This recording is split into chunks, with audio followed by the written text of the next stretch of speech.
పిత పుత్ర పవిత్రాత్మ నామమున ఆమేన్. ఈరోజు ఫిబ్రవరి 21వ తారీఖు. మార్కు సువార్త 8వ అధ్యాయము 34వ వచనము మరియు 9వ అధ్యాయము 1వ వచనము.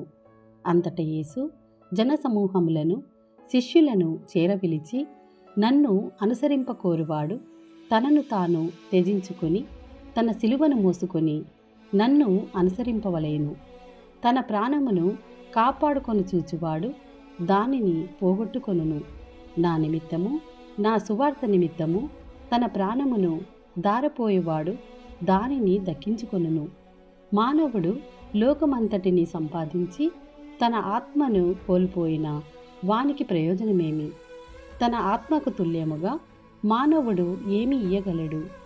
నన్ను గూర్చి, నా సందేశమును గూర్చి ఈ పాపిష్టి వ్యభిచార తరములో సిగ్గుపడు వానిని గూర్చి మనుష్య కుమారుడు కూడా దేవదూతల సమేతముగా తన తండ్రి మహిమతో వచ్చునప్పుడు సిగ్గుపడును అని పలికెను.